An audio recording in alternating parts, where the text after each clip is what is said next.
This episode of the Opie Radio podcast sponsored by Blue Chew. BlueChew.com. Use the promo code Opie to try it for free. I love the Blue Chew, and you will too.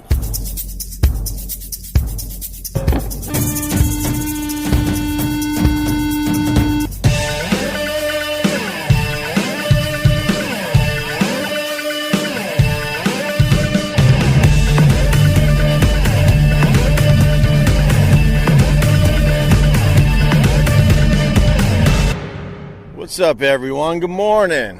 Hope you had a great weekend, man. I'm sitting out here on the beach, getting bit by mosquitoes. It's too hot to have mosquitoes out on the damn beach. Got one on my my elbow, one on my ankle. When they hit that bone, man, those things will itch forever. Happy Monday to you, Efren. And what's up, Tim Hicks and Mary Miller? What's going on, Terry Arter? And Eric, and Marcio, and Chuck, what's going on? You like the last episode of the Opie Radio podcast with Steve the Whistler? Thank you, sir. A little blast from the past.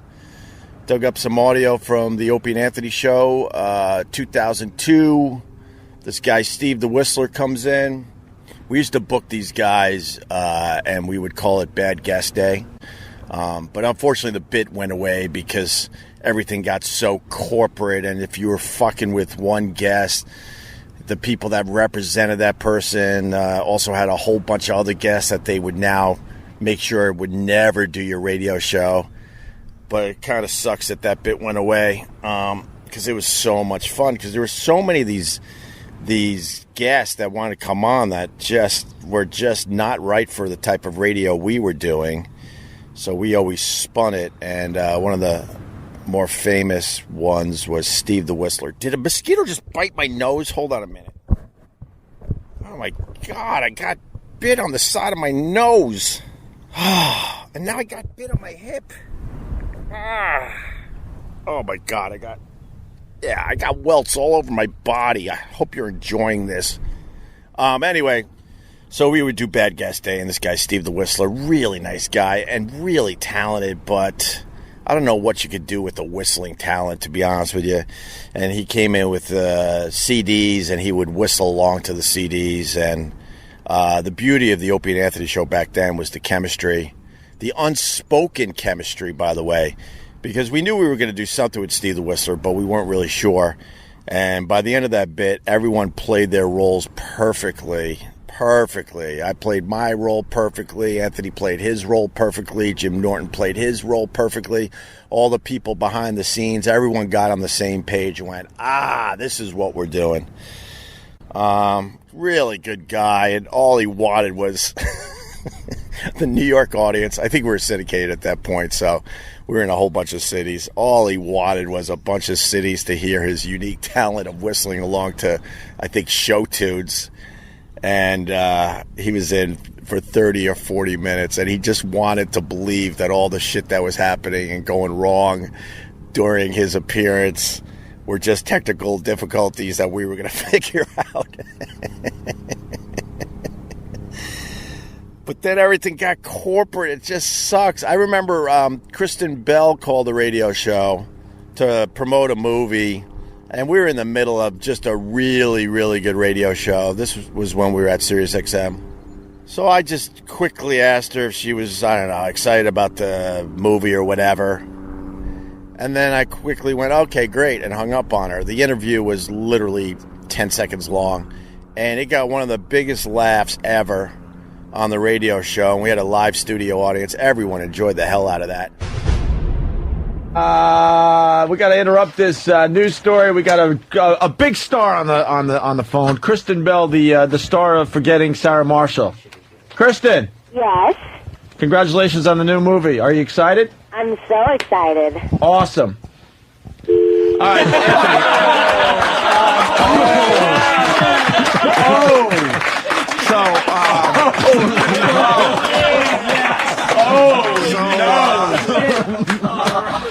All right, Roland is in cardiac arrest.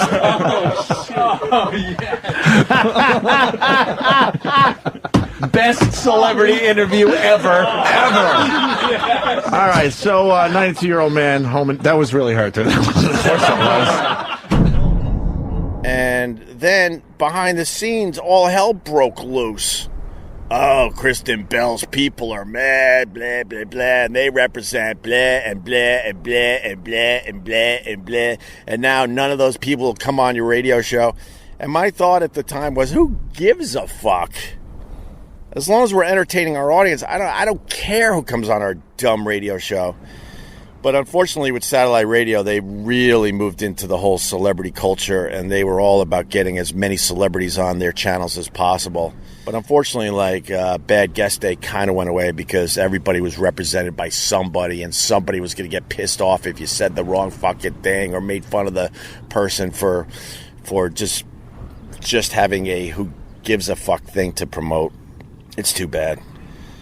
That 4th of July was crazy, huh? Everyone just saying, fuck it. Everyone just saying, you know what? I got to live my life. I got in a confrontation right on this beach, matter of fact. I was setting up with the family. We're still just family for the most part. We got friends, but they have to stay a fishing pole lengths away from us. And I'll hold my pole. And I'm kind of a dick on this beach because we're lucky. We're very, very fortunate. I understand that. A lot of people, it's summer. You want to be out there. Unfortunately, there's nowhere you could go that there won't be a lot of people around you. So it's scary. I get it. But out here, I'm just lucky. We could be on the beach every day and really not see anybody.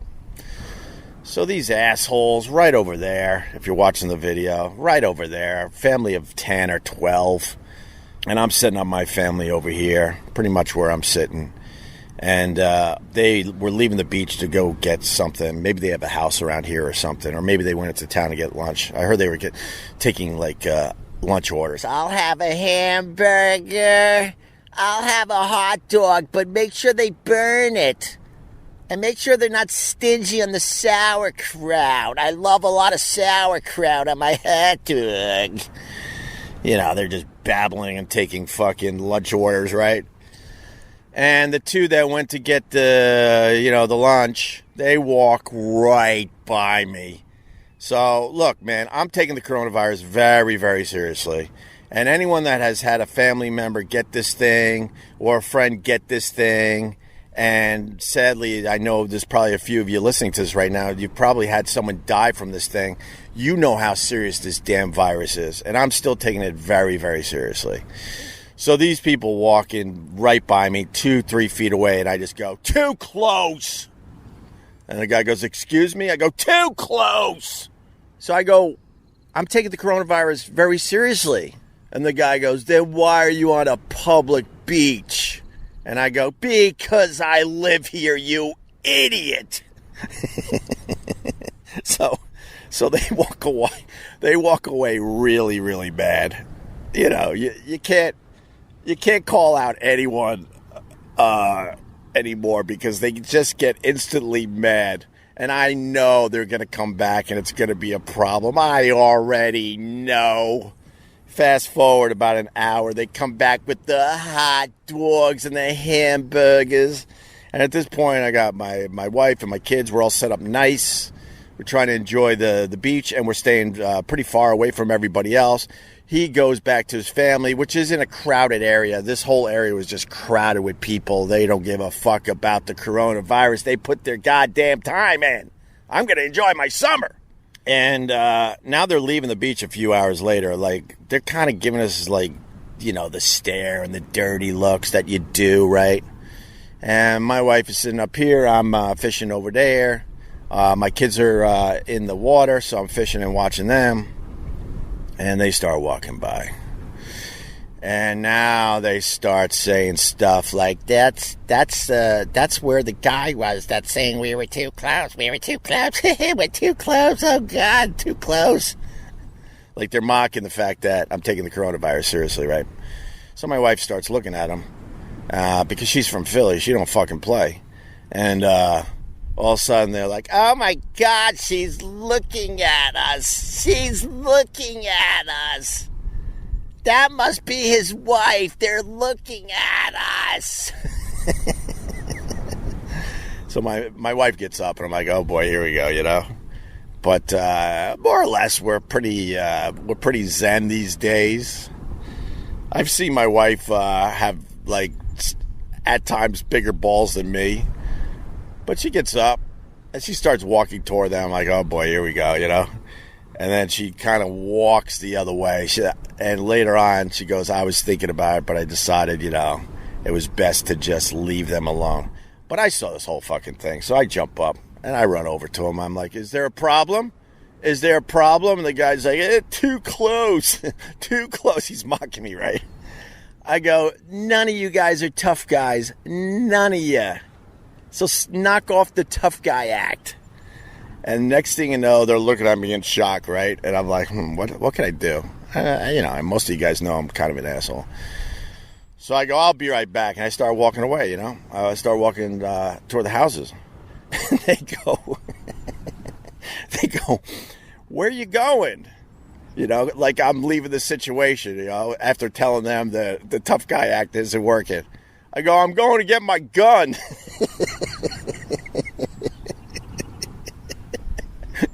My wife looks at me like, what the fuck?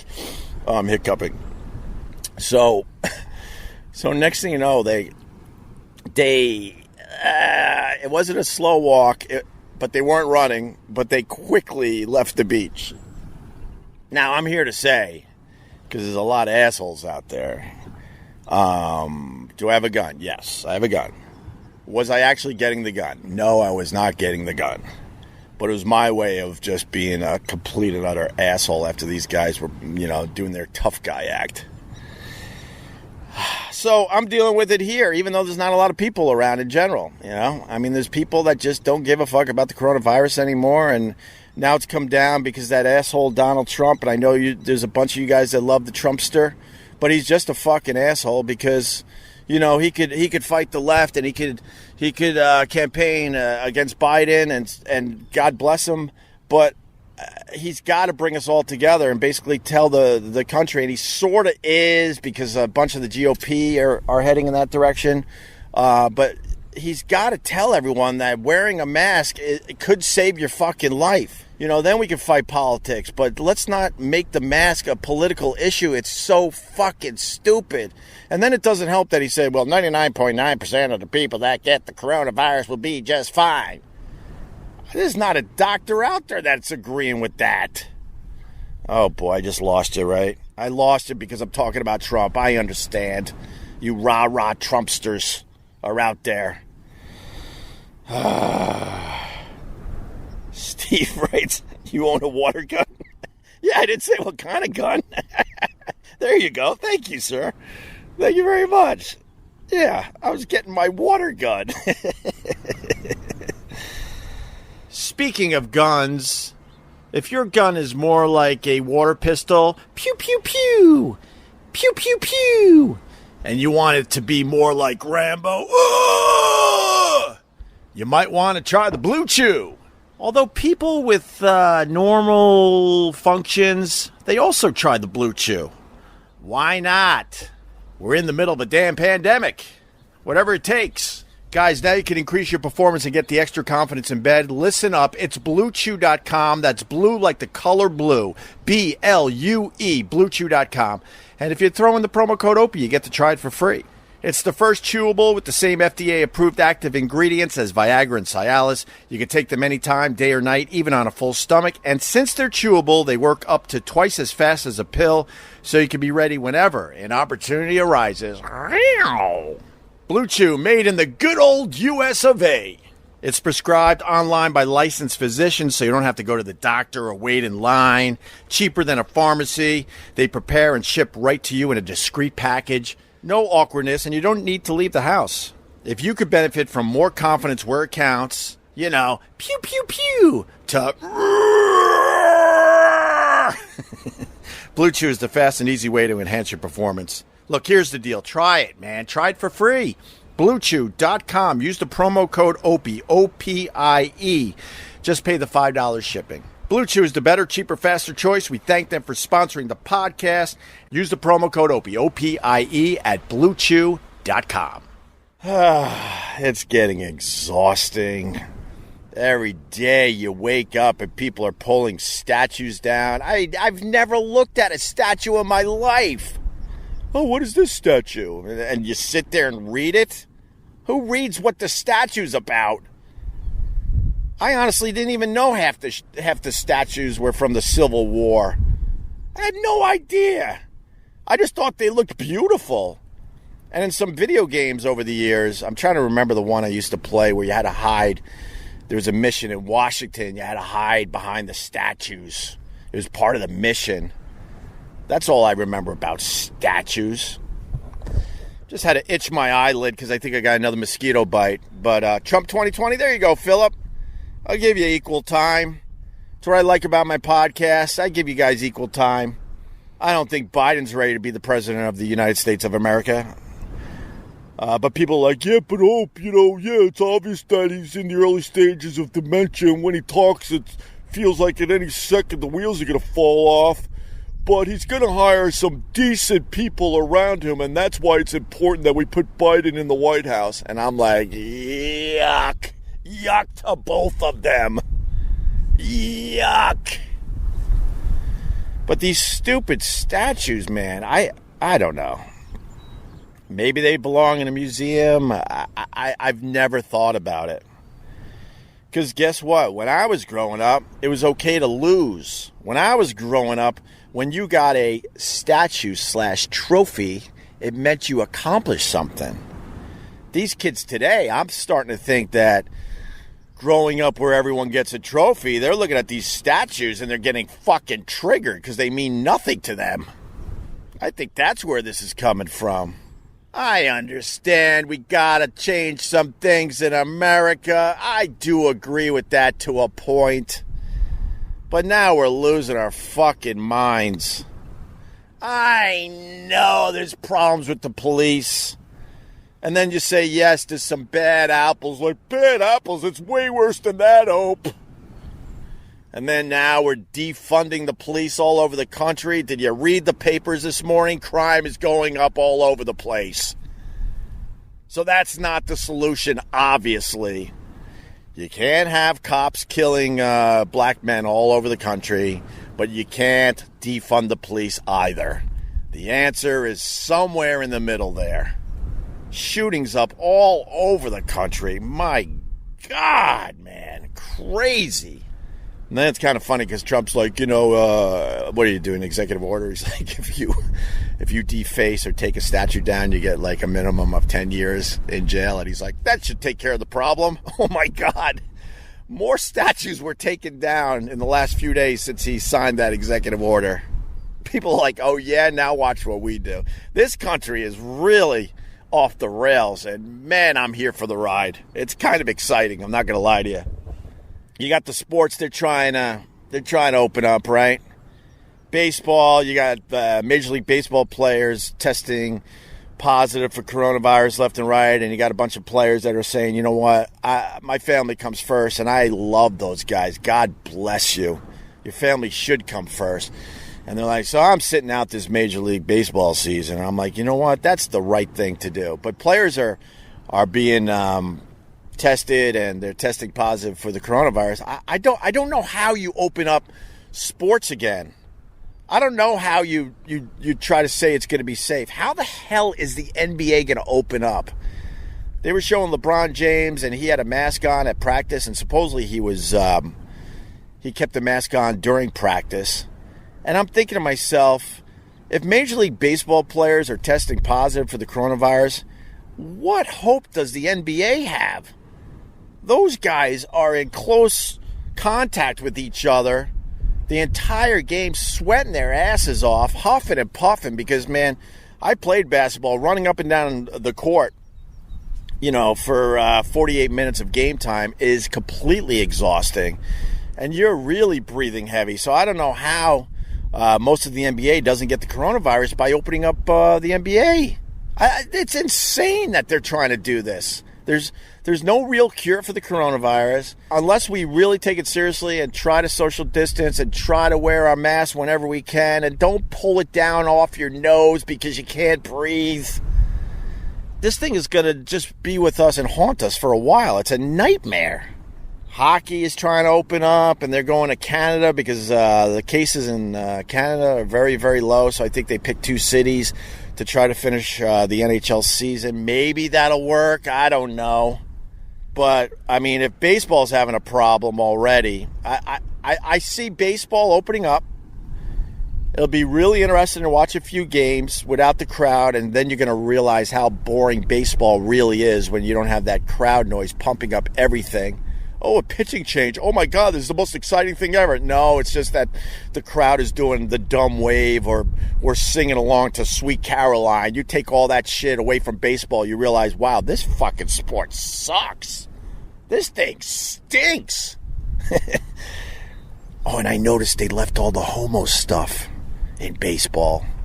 Not that there's anything wrong with the homo stuff. I'm just saying. You're not allowed to spit anymore. You can't do chewing tobacco. You can't do high fives or touch another player. But guess what they left? You're still allowed to pat the guy on the ass. And they're allowing the players to still shower. Optional, of course. But you're still allowed to shower with everybody else naked. So they left showering naked. And they left patting the butts in baseball, but they got rid of everything else. You can't even chew sunflower seeds. But man, if that guy hits a home run, you can pat him on the ass. I used to hate that. Played sports my whole life. I'm like, why are you patting me on the ass? Because I just shot a 3-pointer. Although it wasn't a 3-pointer when I was growing up. We did not have the 3-point line yet. It's too bad we didn't, because that was my area of expertise, or maybe I should say expertise. Sports are done. There you go, Travis. Yeah, I don't know how you do it. The NBA's gonna open up. They're sweating all over each other, touching each other. That's how they defend each other, running up and down the court, breathing really, really heavy, and they're assuming that that's not going to spread the coronavirus among all the players. That's nuts. I wondered what you considered the homo stuff. Mike Schmitz. I'm just being a dick. Sorry, Mike. It's okay if you're gay. Or maybe you're not. Maybe I shouldn't say that. I'm just trying to make some dumb jokes. That they really took it very seriously, what you can and can't do as they open up the baseball season, but they left patting the butt in. And showering after the games.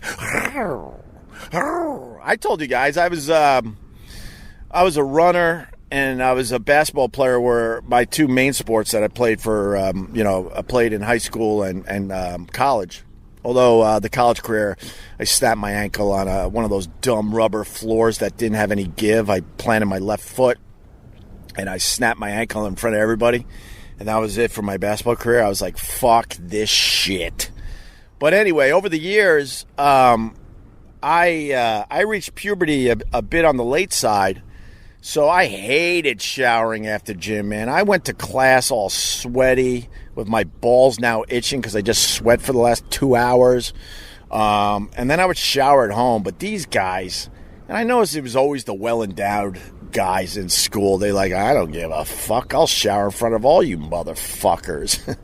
But I felt like I had nothing to offer to the game.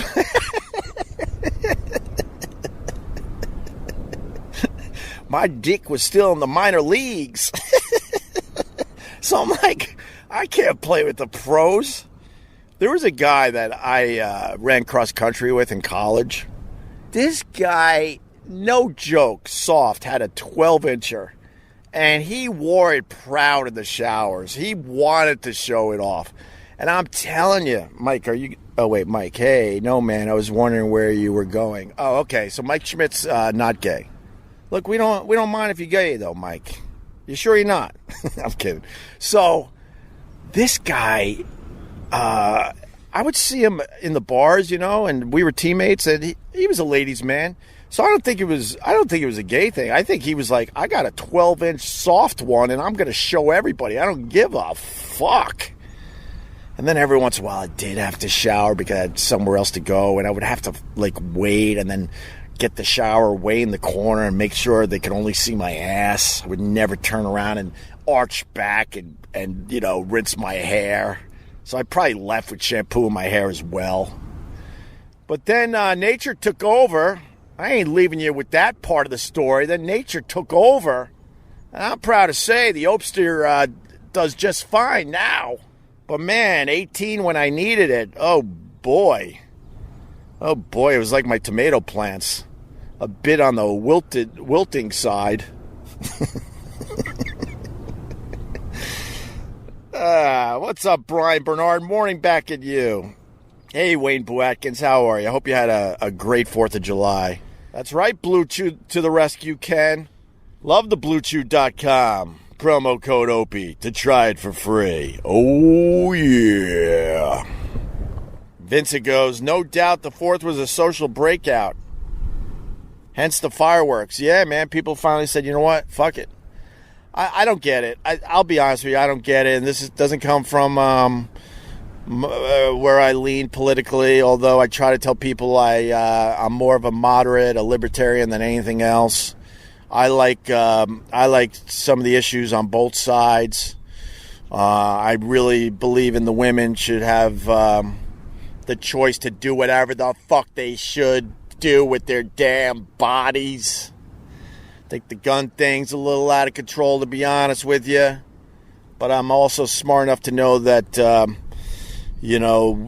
time to take care of that passed us a long, long time ago. A long time ago. And then I don't believe in the cancel culture at all. Not at all. And I defend everybody when it comes to that. I don't give a fuck what side they lean. I defend the people that are getting canceled for shit, especially stuff they did a long, long time ago. I think that's complete and utter horse shit. I think taxes in this country are out of control.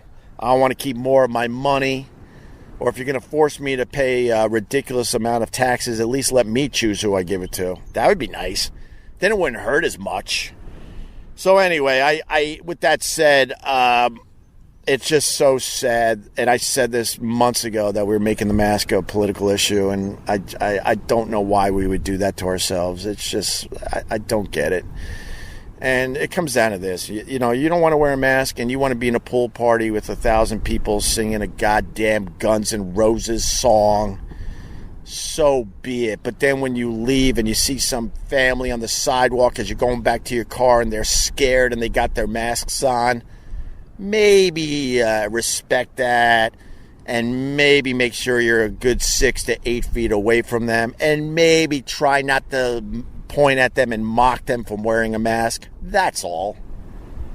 I would like everyone to wear a mask, but I'm not going to yell and scream at you if you're not. That's your choice in the good old US of A. But just stay away from the people that are mask wearers.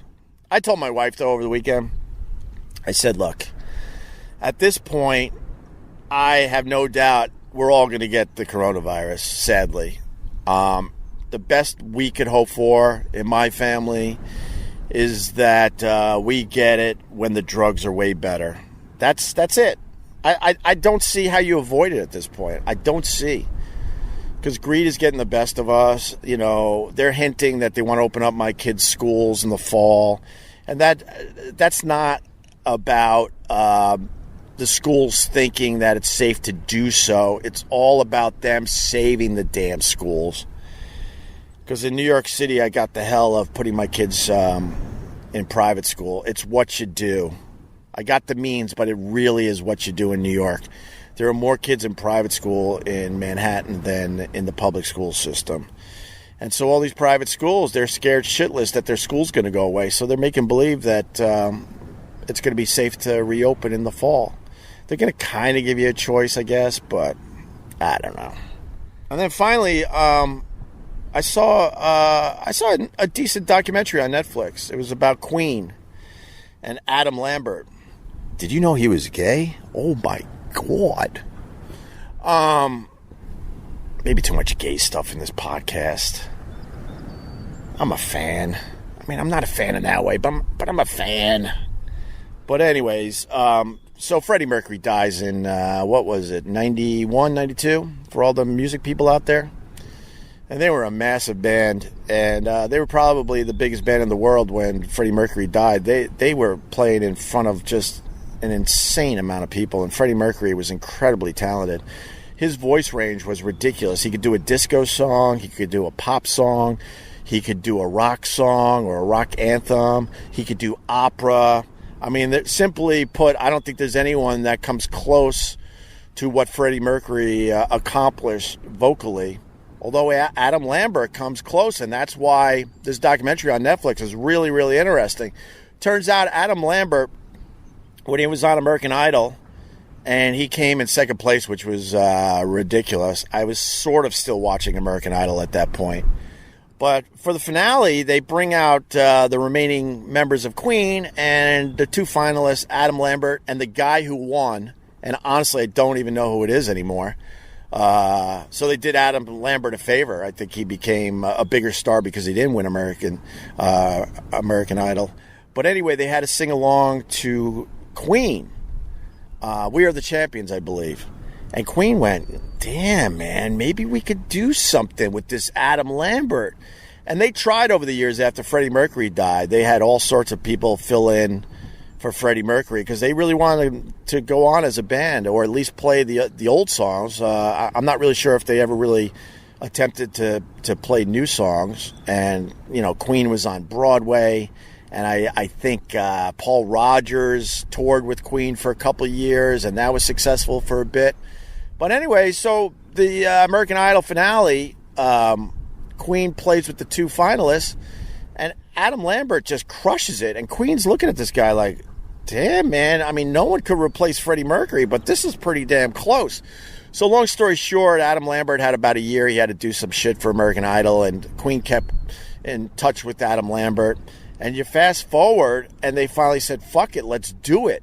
And Adam Lambert is pretty much doing a great job filling Freddie Mercury's shoes. And the band for the last few years have been playing sold-out shows all over the fucking world. The documentary was pretty damn good. I liked it. Oh, my God. I was going to talk about the Shannon Hoon documentary, but it says 5% left on my phone, so I know this is going to crap out any second. Hell of a way to do a podcast, huh? There's a documentary out. It's really hard to find. It's on Relics. And it's about Shannon Hoon's life. Interestingly enough, he died in 95. He died shortly after Kurt Cobain. And I thought he was in the 27 club, but he was actually 28 years old.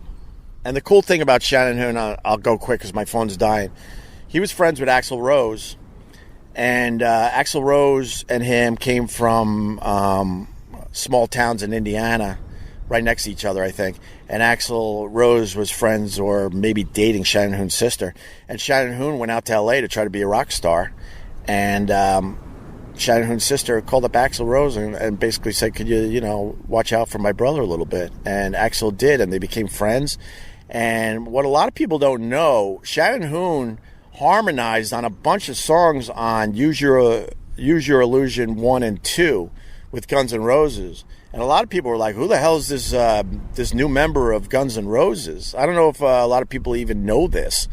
And he toured with them a bit and would go on stage and play and sing songs with them. He famously got arrested for delivering a pizza naked because he lost a bet to Axl Rose. In the middle of a show in front of, I don't know, like 100,000 people, Shannon Hoon comes out with just a box of pizza completely naked. And he got arrested immediately. But anyway, so Shannon Hoon was truly a rock star. It's sad because a lot of people that don't really know their music, they look at Blind Melon as a one-hit wonder, which is too bad because the band itself was really good, really tight, and Shannon Hoon absolutely was a rock star. If you really want to go deep with Blind Melon, listen to a song called Changes, I think, that Shannon Hoon wrote. He didn't write No Rain, by the way. I think the guitarist wrote that. But anyway, I'm babbling. So this documentary is fascinating because Shannon Hoon, way back when it was really hard to record yourself, he recorded his life all the way up to his death, basically. So he recorded the rise in the band to superstardom, and then his problems with addiction and blah, blah, blah, right up to the day he died, more or less.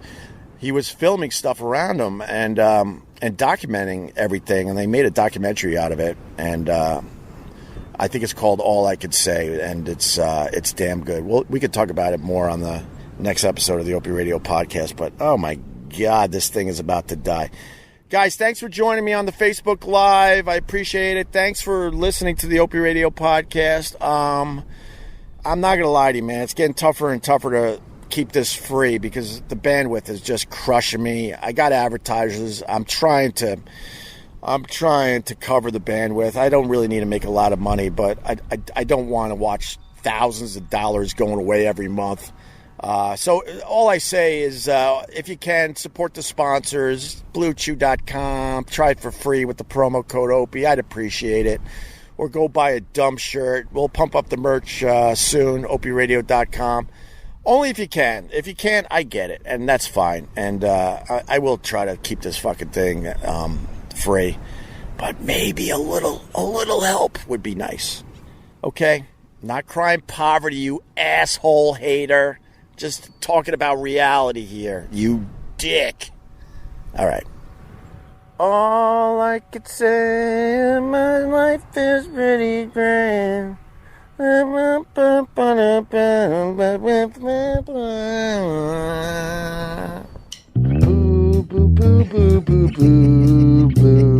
Opie Radio. Boo, boo, boo, boo, boo, boo, boo. Boo boo boo boo boo boo. Boo boo boo boo boo boo boo boo boo.